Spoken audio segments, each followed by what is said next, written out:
everyone. Thank you very much for this nice introduction. And thank you very much to the organization of the conference, especially to Sergio. I'm very happy to be here today.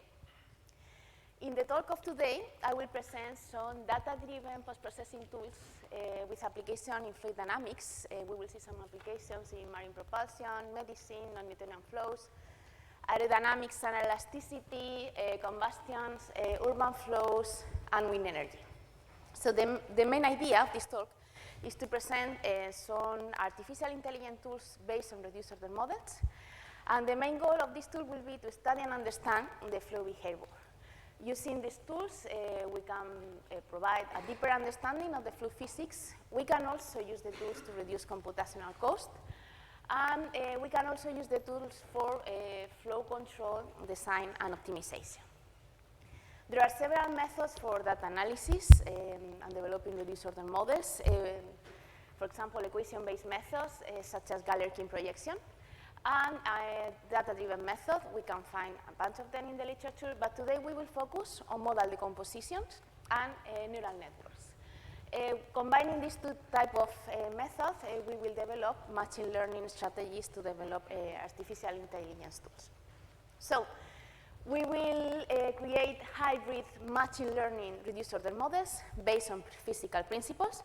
So we will first use modal decomposition, such as DMD, dynamic mode decomposition, POD, principal component analysis, or some advanced tools such as high-order SVD or high-order DMD. And using this tool, we will extract physical patterns and reduce data dimensionality. And then this information will be combined with neural networks, such as recurrent neural network, convolutional, autoencoders, transformers, for application for data forecasting and data reconstruction and repair. Of course, we will combine data from numerical simulation and experiments. So we will also use tools based on data simulation to develop robust architectures. Based on that, we have recently developed the following open source software, Modal Flows app, that is formed by two modules, modal decomposition and deep learning. And each one of the modules has three different applications: pattern detection, reconstruction, and prediction. In the talk of today, we will review all the mathematics behind this application, and we will present also some examples.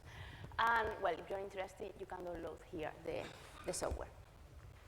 But first of all, I want to acknowledge the contribution of Modal Flows, my research group, my PhD, postdoctoral, and undergraduate students. Without them, we could have never developed the following application. So this is the outline of my talk. We will develop artificial intelligence tools using physics-aware reduced order models, and we will start presenting modal decomposition methods. Regarding these techniques, the most popular in fluid dynamics are proper orthogonal decomposition or singular value decomposition. These two terms are used interchangeably in the literature, but it is worth to mention that SVD is only one of the possible techniques that we can use to calculate POD modes. And on the other hand, we have dynamic mode decomposition. POD decomposes spatiotemporal data as a group of POD modes or SVD modes, which are orthogonal in space, and each mode is related with a temporal coefficient. Dynamic mode decomposition decomposes spatiotemporal data as a group of DMD modes, which are weighted with some temporal coefficient, with some amplitudes, and the modes oscillate in time with frequency omega, and this mode may increase, decrease, or remain stable in time. Both POD and DMD are complementary techniques, but the main difference is that one POD mode are associated to several frequencies. These modes are orthogonal in space, while one DMD mode is associated to a single frequency. These modes are orthogonal in time. So the great success of this technique encouraged several authors to develop some advanced algorithms based on POD or DMD, which are more robust or enlarge the field of application. There is a bunch of algorithms in the literature. Here I present only a few examples. And today we will focus on these two, high-order DMD and spatiotemporal Kuhlmann decomposition, which are the two methods that we have developed at UPM, my research group. So we have recently published this book where you can find also MATLAB codes and more examples than the one that I'm presenting today. So what is high-order DMD? Well, this is a data-driven tool, an extension of DMD, whose main goal is to identify temporal patterns in complex problems, such as complex flows, noise experiments, transitional flows. For example, this is the residual of a numerical simulation. HODMD is suitable to calculate modes in the blue area where the simulations are converged. Also in nonlinear dynamical systems, such as Gibbon-Landau or Lorentz equation, inner elasticity problems, etc. The algorithm is very simple, and it can be summarized in two main steps. We first perform a dimension reduction using a singular value decomposition to remove noise or spatial redundancies. And then we combine the standard DMD algorithm with D-time lagged snapshots, which is used to takings delay in bidding theory. This is what we call the DMD algorithm. So let's imagine that here we have some data. This is vector field to components changing in space.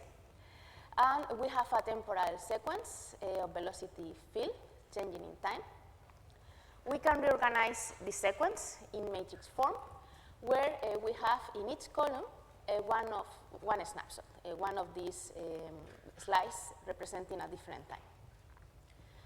So starting from this snapshot matrix, we first reduce data dimensionality using a singular value decomposition. So in gray, we have a matrix containing the POD modes in columns. We have a diagonal matrix in red with the singular values, and in purple, we have the temporal coefficient. And we can reduce the data dimensionality based on a criterion, on a tolerance to remove noise, or just to retain coherent structures. So we just retain NPOD mode to approximate the original solution. Then we can group these two terms into a single matrix, and we go to the second step of the algorithm, the DMDD algorithm. So let's imagine that this square is a sketch of a snapshot matrix, a snapshot in columns. DMD1, which is similar to standard DMD, relates its flow field with the subsequent flow fields. Okay? In matrix form, it relates blue and red group of a snapshot using the linear operator R, which is Kuhlmann operator. On the contrary, high-order DMD relates each flow field with the subsequent flow field. So it uses a sliding window process. D is the number of windows. This is the real essence behind the algorithm, and this is the advantage of using high-order DMD. So the question is, how can we use high-order DMD? Well, we use the method when the spectral complexity is larger than the spatial complexity. And this happens in complex noise experiments, transitional flows, periodic or quasi-periodic nonlinear systems, etc. When D is 1, we have one window. HODMD and DMD has exactly the same application, but for several windows, values of D larger than 1, high-order DMD works in cases in which DMD doesn't work or finds some difficulties. And this is when the spectral complexity is larger than the spatial complexity. Let's review what are these two terms. This is a toy model, a fully quasi-periodic nonlinear, quasi-periodic function, nonlinear, right? And this toy model is composed by two frequencies and their multiple interaction, which is uncommensurable. Okay, this is an irrational number, the second frequency, right? This is incommensurable. So we plot the evolution of the frequency in time. Here we have a single point changing in time. Sorry. So a single point, spatial complexity is 1. Spectral complexity is incommensurable, as I mentioned before, but we approximate this spectral complexity by M, which is the number of terms that we retain in our DMD expansion to approximate, to reconstruct the solution, the flow. So when this is equal to 1, standard DMD, the method only captures one frequency. We reconstruct the solution, this red line, which is spurious. With high-order DMD, we can capture 27 frequencies, and we can reconstruct quite well the original solution. So we use high-order DMD when spectral complexity is larger than spatial complexity, And in fluid dynamics, this spectral complexity comes given by the number of POD modes that we retain when we perform the dimensionality reduction, right? So even though if we have 100 or million grid points, the spectral complexity, the spatial complexity can be quite reduced, while the spectral complexity is given by the minimum number of DMD modes that we retain to approximate the solution. So we have applied a method for patterns identification to develop models to speed up simulation, for data forecasting, open experiments, to reconstruct three-dimensional flow field, in all cases in complex flows and nonlinear dynamical systems. So let's review the first application of pattern detection. We have examples. We have applied the method in aerodynamics, turbulence, heat transfer, flight test, wind energy. You can see some examples. In reactive flows, in marine propulsion, urban flows, medical imaging, multi-phase flows, non-Newtonian flows, etc. So no worries, I'm going to present only a couple of examples today. So let's start with the first example in urban flows, which is a work in collaboration with Ricardo Vinuesa and Sergio Ollas, that are here in the audience today. So here we have a structure. This is a wall-mounted square cylinder, which can represent a simplified version of a building. As you can see, with the size of the structure, the flow is fully turbulent. So it is known that in front of each one of these buildings, there is a constant pattern known as the arc vortex. This arc vortex has been connected with high concentration of pollutant. If we understand the dynamics behind this arc vortex, we can develop some techniques to control it, and we can reduce air pollution in cities. So we analyze the data, and even though the flow is fully turbulent, we can see that the spectrum, frequencies and amplitude, is very simple. Actually, we can approximate the flow using a periodic solution, and there are two main types of modes, A and B modes, and the remaining modes are the interaction between these two of them. The A modes are low-frequency modes and are connected to the generation of the main structure starting here behind the building, and the B modes are high-frequency modes and are connected with the wake behind this building. But if you want to know more about urban flows, I encourage you to visit the session of this Wednesday, parallel session 7. So let's show the second application for medical imaging and computational fluid dynamics heart flow analysis. I'm going to focus on pattern detection, but if you want to know more about the CFD simulation, you can attend this session of Eneko Lazpita, my PhD student. So this is a collaboration with medical doctors. They share with us some echocardiographic images, and we apply high-order DMD. This is the spectrum, frequencies and amplitude. And you can see naturally the algorithm classify two types of patterns, one connected to the heart and the other connected to the lung.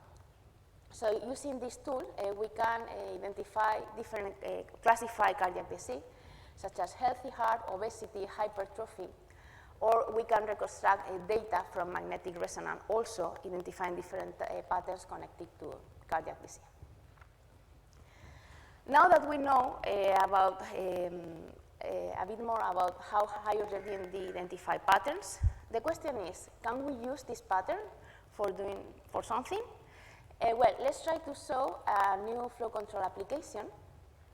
We have developed a new algorithm, which is fully data-driven, that is capable to detect structural sensitivity, which are the region of the flow that we can modify to produce change in the flow. So we have here, we saw an application of an elastoviscoplastic flow. This is a collaboration with Said and Professor Tamisola from KTH. And as you can see at this condition, the flow is unsteady. So what we do is we apply high-order DMD, we identify DMD modes, and we use this information to construct the forcing terms of Navier-Stokes, the forcing terms in Navier-Stokes equation, and calculating the norm, we obtain what we call the nonlinear structural sensitivity. As I mentioned before, no need of equation, fully data-driven. So, this is the nonlinear structural sensitivity map, as you can see. What we do is we touch this area. We include two small cylinders. You can also include two punctual forts in this area. And the flow, which was totally unsteady, now becomes steady. On the contrary, if we modify, we touch some areas of the flow, well, the flow remains unsteady. So, well, details about mathematics can be found in the paper. And, well, let's go to the second application, where we use also these patterns to describe the flow in form of traveling waves. We use these traveling waves to simplify the flow and to identify flow instabilities triggering change in the flow. So, what we do is we have developed a STKD, a spatio-temporal Kuhlmann decomposition method, which is an extension of high-order DMD, that decomposes the flow as an expansion of STKD modes representing traveling waves moving in time and space simultaneously. The modes are weighted with an amplitude, and the modes oscillate with frequency in time and space, frequencies, and wave number that can be calculated in 1, 2, or even 3 spatial directions. So once that we have this information, we can calculate the phase velocity of these traveling waves using the relation between frequencies and wave numbers in this way. So here we have an example. This is a rotating spherical cell with thermal convection, have a traveling wave, and this is the output of STKD. We can identify the phase velocity and direction of movement of this traveling wave. In the second moving, we have two traveling waves moving in opposite direction. The method identifies the phase velocity of the two traveling waves and also that they are moving in opposite direction. Here we can see an application of STKD in a turbulent elastoviscoplastic flow. This is a channel flow, this is a Newtonian case, and here we have two non-Newtonian cases changing the Behan number. As you can see, the turbulence level, when we increase Behan number, decreases. Here we have, this is the wall of the channel flow. These are isosurface velocities. These are representing the streaks. As you can see, the size of the streaks increases when the turbulence level decreases. And these streaks are connected with the Celsius time mechanism of wall turbulence. So the idea was, well, these streaks are in charge, form part of this regeneration cycle where the stringwise vortices, due to the leaf effect, generate streaks. Due to flow instabilities, these streaks break down and they generate stringwise vorticity, which again generate stringwise vortices closing this cycle. So the idea of this work was to study how was this regeneration cycle in non-Newtonian flows. For that, we use STKD.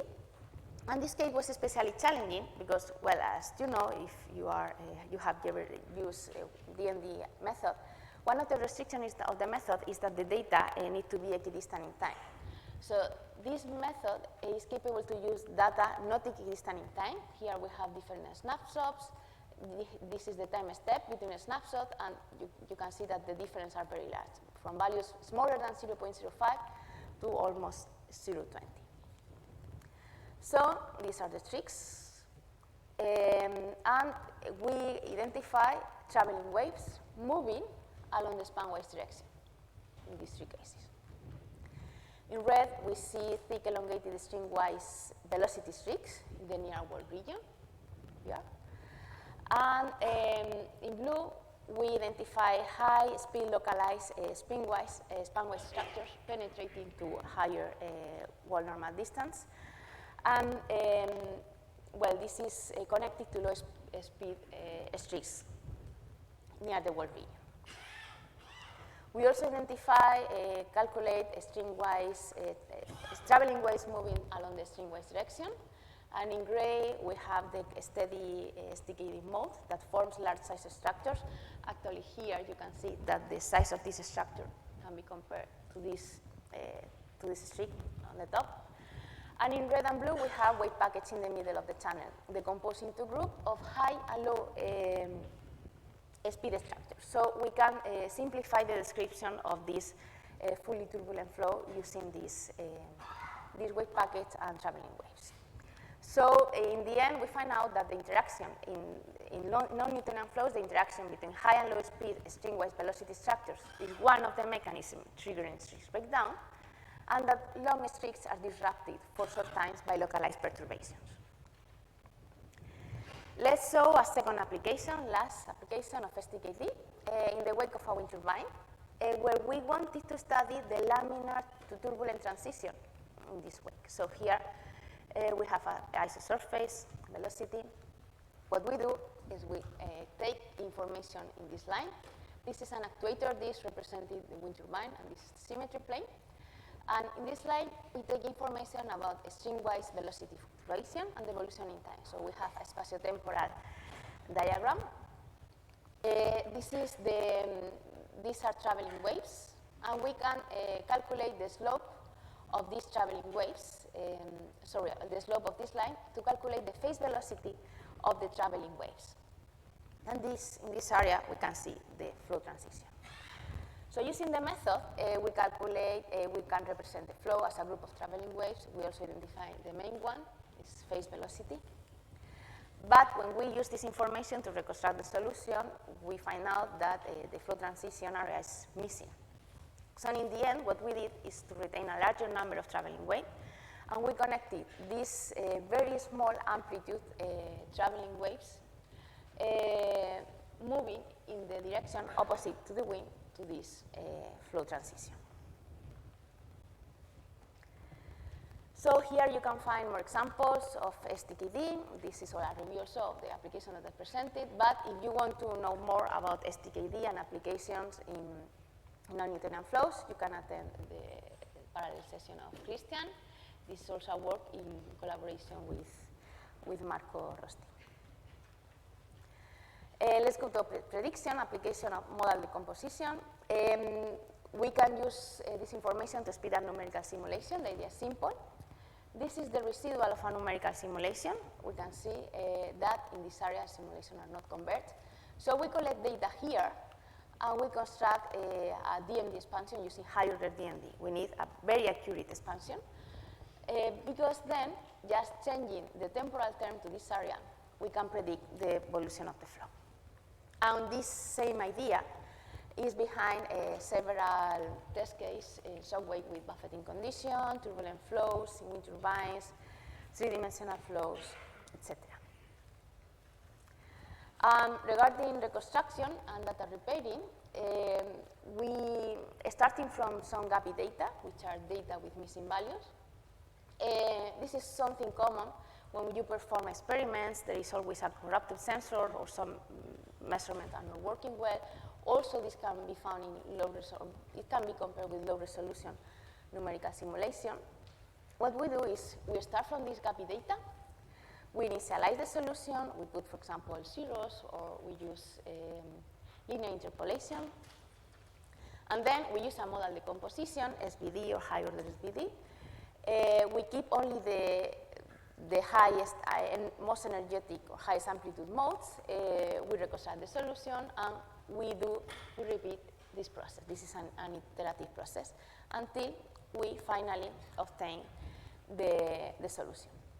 So starting from that, we are capable to reconstruct the solution quite well. We have also tested that in turbulent flows.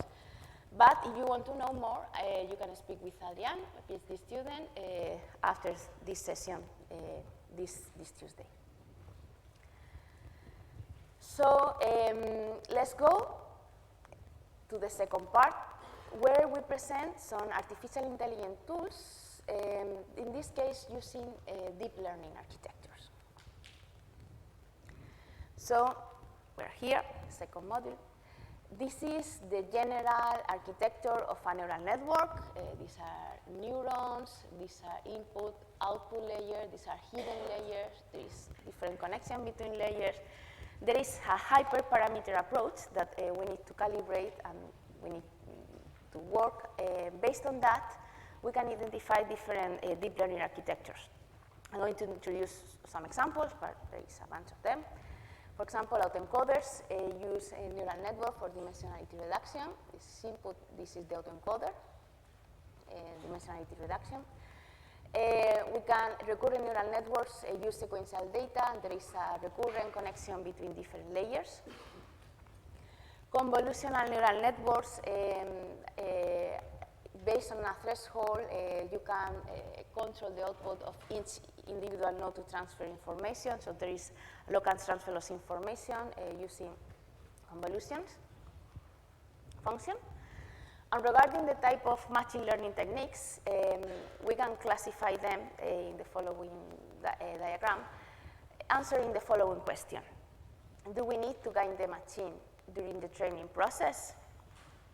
Well, if the answer is no, we can find unsupervised learning techniques such as clustering or dimensionality reduction. If the answer is yes, we find supervised learning techniques such as classification regression. Sometimes semi-supervised learning such as reinforcement learning or generative models. And in between supervised and semi-supervised, you find tools for optimization and control. But, well, if you want to know more about machine learning, I encourage you to come this afternoon to the keynote speech of Ricardo Vinuesa. So, what we do is we use dimensionality reduction technique to reduce data dimensionality, such as PUD, DMD, HODMD, PCA. We can also use autoencoders. Once that we reduce the dimensionality of the data, we combine that with neural networks to develop a hybrid reduced order model based on physical principle. So we have applied these tools in, well, the same application as I mentioned before, marine propulsion, medicine, aerodynamic, combustion, urban flows. I will only present 1-2 examples, no more, no worries. But let's focus on our first application, and let's compare all these dimensionality reduction techniques here that we use for pattern detection. This is a synthetic jet that is formed by a cavity which is continuously injecting or ejecting fluid through a jet nozzle. And as you can see, these are results from numerical simulations. Increasing the Reynolds number, there is a symmetry breaking. In previous research, we connected this symmetry breaking with the DMD mode associated to the forcing frequency of the cavity and also a subharmonic of this cavity. When we calculate PUD mode, well, we obtain different results as expected. It's a different technique, complementary result, but it's true that the high intensity areas in both type of modes is the same. Also, this happens when we calculate autoencoders using neural networks. And also when we use local principal component analysis, which is based on PUD, for clustering, we can also identify these same areas. So in this case, all these methods are suitable to identify physical patterns of the system and to reduce data dimensionality. So once that we reduce the dimension of the data based on physical principles, we can proceed to combine this with neural network architectures because we reduce a lot the computational cost. And then we can create models. So let's see an example combining these tools with recurrent and convolutional neural networks. We're here. But first, I want to show the advantage of first reducing this dimensionality. Let's remember this slide where we have the temporal sequence of vector fields, velocity fields. We can directly introduce this temporal sequence, this raw data, into deep learning architecture for flow prediction. But then we need to use three-dimensional convolutional recurrent neural networks, right? And well, in fluid dynamics, you know, databases are very large, so the computational cost can be very high. So we come back here, and let's remember this slide where we introduced the high-order DMD algorithm. let's only remain the first part of the algorithm when we reduce data dimensionality using SBD or POD. And let's focus on this matrix. Gray matrix contains POD modes, spatial information, and this matrix contains the temporal coefficients, evolution in time. What we do is we combine this temporal coefficient with temporal evolution with deep learning architectures to perform flow prediction, and then we can reconstruct the solution. So now we have one-dimensional vectors for flow prediction, for training and validation. So we can use one-dimensional recurrent and neural convolutional neural network architecture, which is quite convenient, smaller computational costs, and we can predict the evolution of the flow, reconstruct the solution. And the advantage of this algorithm, the same as we did with high-order DMD, which is a sliding window process. Here, we also, with this, the data that we use for training and validation, we also take into account this sliding window process to enlarge data dimensionality. So, this is an example. This is flow past a three-dimensional cylinder. This is string-wise normal, span-wise velocity. We collect information here in the wake of the cylinder. This is the evolution of numerical simulation in purple. You can see that in this area, the simulation are not converged. So we collect data here, and we construct our hybrid model to predict solution here in the pink area. So this is string-wise velocity. It's a plane here, perpendicular to the cylinder. It's original flow field, convolutional and recurrent neural network prediction. This is an example. The errors of this prediction is about 2%, but the speed up in the simulation is larger than 100. The good thing is that this type of architecture are quite robust. We have used the same architecture in the synthetic jet example that I presented before. This is original flow field, string-wise velocity, and prediction with convolutional recurrent neural networks. We also have presented, used that in reactive flows with 82 chemical species. These are real flow field and prediction. But if you want to know more, you can attend parallel session 4 by Adrian Corrochando, a PhD student. And also we have used these in turbulent multi-phase flows. Here, let's present one more example of this hybrid ROM, but instead of reducing data dimensionality using POD or SBD, we use high-order DMD. This is a turbulent channel flow with an anisotropic porous wall. This is the porous wall. This is porosity. These are the streaks represented in the channel of the wall. It's an isotropic porous wall case. And changing permeability along string-wise, normal, and span-wise direction, we have a case of anisotropic turbulence, and we can control the drag. We can reduce the drag or increase the drag depending on these values. So we develop a deep learning model based on physical principles to approximate the statistics of the wall shear stress. So this is wall shear stress in the porous wall. This is string-wise normal velocity. We first apply high-order DMD to identify the main temporal patterns connected to the flow physics. We use the DMD expansion to reconstruct string-wise and normal velocity. This is the approximation of the wall shear stress. We select the DMD mode that minimizes this difference, the real and approximated solution. And then with that information, we construct the deep learning model to predict the temporal evolution of the wall shear stress. The neural network or deep learning architecture that we use is as simple as you can see. It is simply a linear regression, input-output linear connection, right? This is the training. And this is a library of DMD modes. But we need to take into account that we are approximating a turbulent flow. So we need to take into account the nonlinear effects. What we do is we select DMD mode, minimizing the difference between the real and approximated solution. But we also need to take into account the nonlinear interaction of these DMD modes before calculating this matrix. So let's see the results. First step and second step, we apply high-order DMD to identify patterns, and we select the modes minimizing the modes representing the flow physics. This is drag reduction, which is where we mainly capture low-frequency modes connected to the streaks.